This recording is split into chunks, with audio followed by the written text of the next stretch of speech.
Welcome to Mystery Monday. My name is Max Sterling, and I'm here with your co-host, Aria Sterling.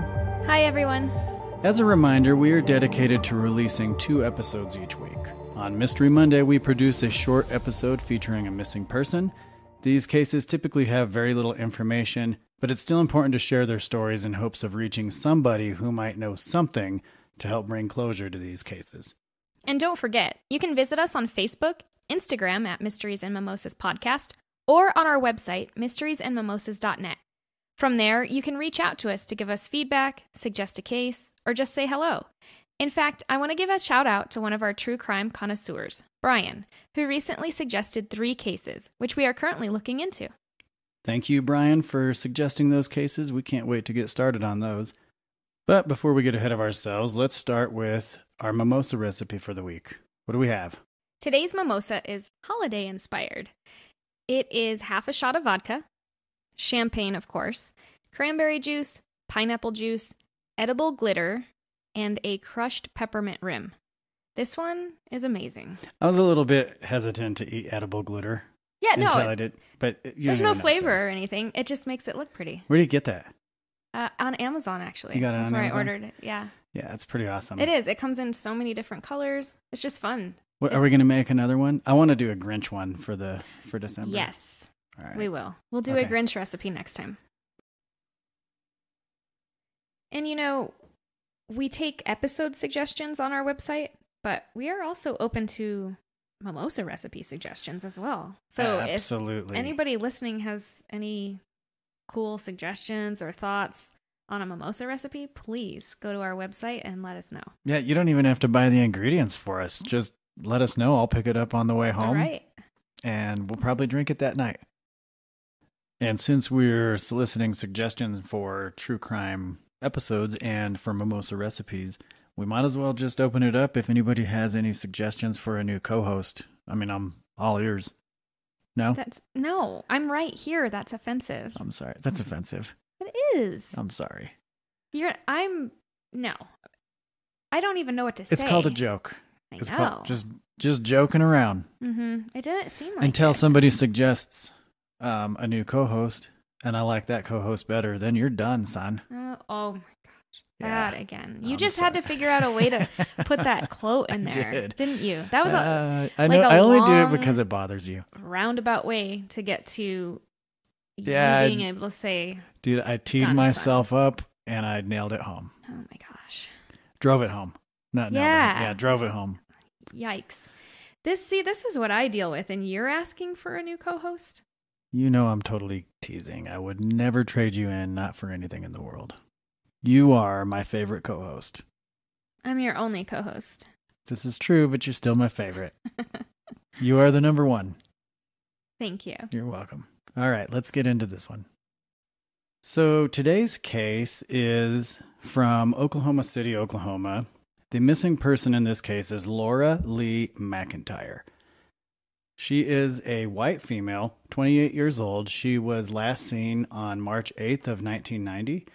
She's 5'2 to 5'4", 105 to 120 pounds, and she was wearing a black and red shirt, blue jeans, and gray shoes. McIntire was last seen at the Elm Tree Bar in the 2900 block of Southwest 29th Street and Avenue in Oklahoma That's City. correct. I read the article too. It doesn't make a lot of sense. The address is Street and Avenue. That's what it says. Street and Avenue? Okay. Mm-hmm. I don't know. So Southwest 29th Street and Avenue in Oklahoma City, Oklahoma on March 8th, 1990. She's never been heard or seen again. Heard from or seen again. She left behind her 6-year-old daughter, which I'm not good at math. I'm going to put you on the spot. How old is her 6-year-old daughter today? 1990, 6 years old. 39. I don't know when her birthday was, but I'm not going to fact check it's almost the you. end of the year. So Yeah. if it was this year, she had a birthday this year, it'd be 39. Okay, I'm buying it. Year. Yeah. It checks out. My deficiency in math tells me that you are correct. I'm correct, yes. Yeah. Okay. I believe you. 1984 to 2024 is 40 years. Okay. So this year she would have been 39. Makes sense. Man, that's a really sad case with Lora because she probably just went out to go have some fun. Maybe, at the bar that she's used to going to, felt comfortable, I'm sure. And then she's just never seen or heard from again. Yeah, I wish we had more information on kind of what was going on in her life at that time. Was she dating someone? Was she going to meet someone at that bar? Was she a regular there? Did she live in the area? I mean, there's a lot more questions than answers, unfortunately. You're right. There are a lot more questions than answers in this one, but what we do have are a lot of photos that we've put on our website, and you can find those on mysteriesandmimosas.net. You can find them on the website, The Charlie Project, which has an article about Lora, and then you can also find them on the Oklahoma Facebook page for missing persons. So please take a look at those pictures, and if you have any information about the disappearance of Lora McIntire, you can call the Oklahoma City Police Department at 405-297-1127. And since there's not a lot of information out there for Lora, we don't want to cut this episode short, do we? No. So we have another case that we'd like to highlight. Do you want to tell us about it? Sure. So this case is out of Oklahoma as well. It's out of Tulsa, Oklahoma. This is the missing persons case of Ray Nathaniel Johnson Jr. Ray was last seen in Tulsa, Oklahoma on September 11th, 2008. He called and spoke with his wife on the phone at about 11 o'clock that night. He told her he was going to tow a vehicle with his wrecker, but that he'd be home soon. Ray owned an auto dealership. It was called Straight Up Auto Sales on North Peoria Avenue in Tulsa. He was last seen at 11:30 that night, driving his white 2000 Chevy Impala, which he had just recently purchased. So when Ray didn't arrive home, his wife went to the dealership to look for him to make sure he was okay. And she saw that white Impala. It was parked in the locked car lot. The car had a strong odor of bleach. A hat and one of Ray's blood-stained shoes were found in the trunk, which had been cleaned with bleach. The vehicle was unlocked with the window rolled down, but there was no sign of Ray anywhere at the scene. And according to Ray's wife, he wouldn't have normally left the car like that with the window rolled down. So that was September of 2008. Now fast forward to July 2015. A man by the name of Gregory Jerome Epperson was arrested and charged with first-degree murder in this case. He is actually a cousin of Ray's wife, and they went to school together. He does have a criminal record dating all the way back to 1993 for various offenses, including burglary and auto theft. There was a witness who told police that Epperson had held a gun to his head and forced him to help dump the dead body of Ray into a creek. Blood was found in the vehicle that was used to transport the body, and then DNA tests proved that the blood was from a male member of Ray's family. And it did match the DNA from the blood found in Ray's own vehicle as well. In January of 2016, 3 days before the trial was supposed to begin, they dropped the charges against Epperson because they didn't have enough evidence. Wow. Yeah. For whatever reason, right? Yeah. So, yeah, it's kind of crazy to think they went through that whole entire process, and then 3 days before the trial, they decided they didn't have enough evidence against him.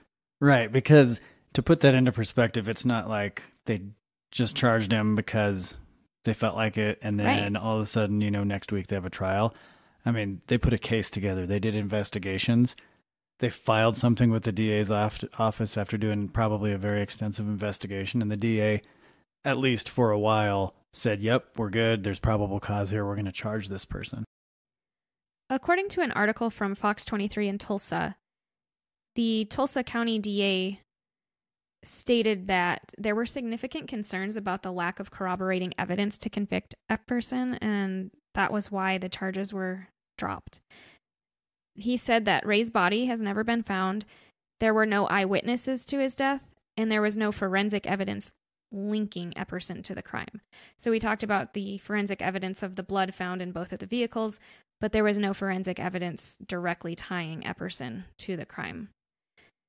He said that the DA said that the key and only witness against him, who was actually a convicted felon and known associate of both Johnson and Epperson, could not be sufficiently corroborated by independent evidence as to the accusations he was making against Epperson.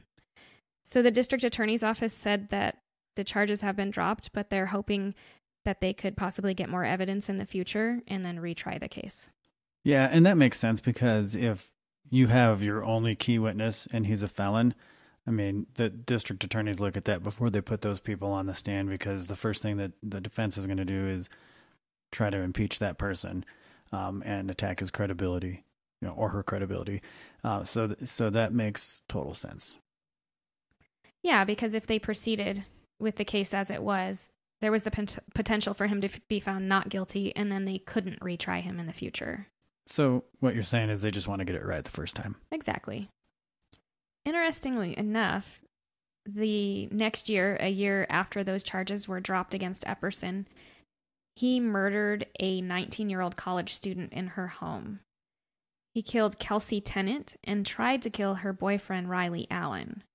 In 2020, Epperson pled guilty to Kelsey's murder and was sentenced to life in prison without the possibility of parole. So he took that plea in order to avoid the death penalty. He was also given a life sentence for the attempted murder of Kelsey's boyfriend, Riley. So he's a violent person. Yes. Very violent. Yeah. Okay. So do you have any information? I'm sorry. Of course you have information. You're loaded with information. Do you have anything to tell our listeners on where they can turn to if they have any information about this case? Yeah. So I also want to mention that Ray was a loving husband, and he has 6 kids that would love some closure in this case. Absolutely, they would. So if any of our listeners have any information regarding his disappearance, please contact the Tulsa Police Department at 918-596-9333. And before we close this one out, let's raise our glasses and toast to Lora and to Ray. Cheers. Oh, I talked over you.